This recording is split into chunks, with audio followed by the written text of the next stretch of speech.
this personally, Juan. Nydia is my sister, but on this issue, like all children of the colony, we disagree. There's great divisions on this issue. First of all, the meddling question. She may not have noticed, but the United States has been meddling in Puerto Rico since 1898.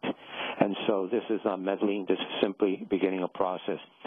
Secondly, yes, no one has voted for Puerto Rico on the statehood in the beauty contest situations they've had because they have not been real plebiscites. But then no one in Puerto Rico in the leadership of the Commonwealth Party wants the current Commonwealth either. They want a different Commonwealth. So nobody wants what they have. They just can't agree in a way on what they really want after that. Lastly, to say that jobs is the only thing that we should be doing now, no. It is always the proper time to deal with civil rights and human rights and colonialism. It is never a wrong time to deal with it.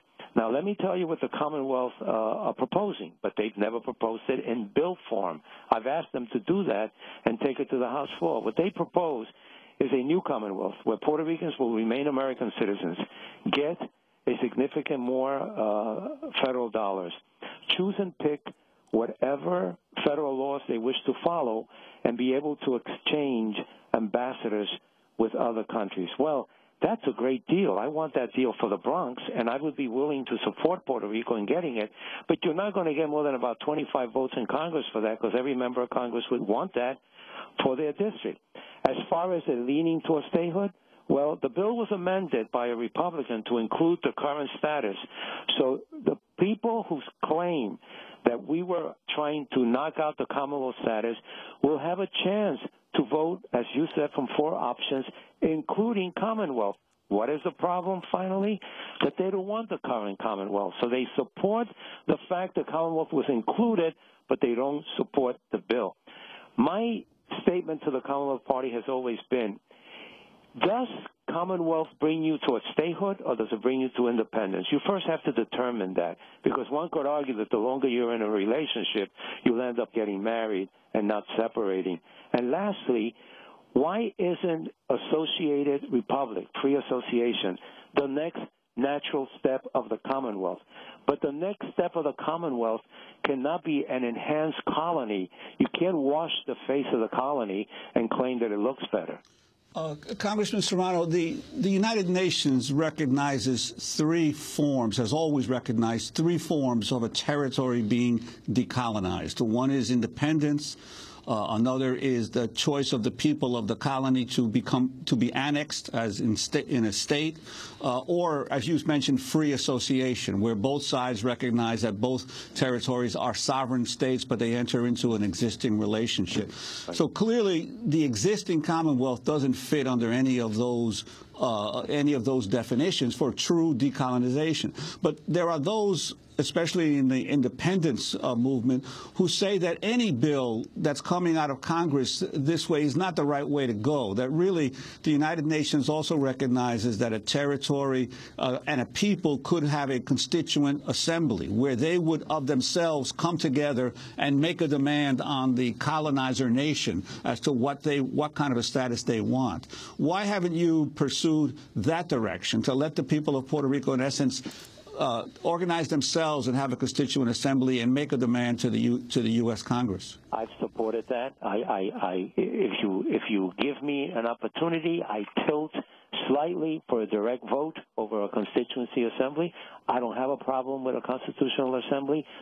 The problem is that the people who support the Commonwealth status, or the people who oppose statehood and the people who oppose independence, oppose it every time something is proposed, but never propose anything themselves. In other words, Luis Fortuño and I had a bill. Don Young had a bill. Serrano and Fortuño changing the sponsorship order had a bill. Pierluisi has a bill. But the people who oppose statehood and who oppose independence, which are the Commonwealth people, never propose a bill. They simply oppose whatever is put before them. They have an opportunity right now during this process to write a bill about an assembly, bring it to Nydia Velázquez, bring it to Luis Gutierrez, bring it to me, put it on the House floor, I'll support it. I mean, I'll support anything, Juan, that begins a process. What I won't support is anything that reaffirms the colonial status of Puerto Rico. And one last question: the House, didn't the House approve a similar measure about 10 years ago, but it never got through the Senate? So, and are you facing the possibility that this bill approved by the House now will die because the Senate doesn't take action? Well, two things here. First of all, my sister Nydia said on the House floor, this is not going anywhere. Well, when it was introduced, they said it would never go to subcommittee, then that it wouldn't go to the full committee, then that it wouldn't go to the floor, then that it would never pass. So the Senate surprises me at times. You don't know what they'll do before December 31st. There's also the possibility that the Puerto Rican state legislature may take the House bill and say, you know, the whole Congress didn't speak, but the U.S. House of Representatives spoke by a margin larger than the vote that we passed health care by in a bipartisan vote, and it was bipartisan. So therefore, we will take that as a model and run our own plebiscite. So there are a lot of possibilities of what could happen. I just keep wondering, Juan, why it isn't that the Commonwealth Party opposes but never proposes.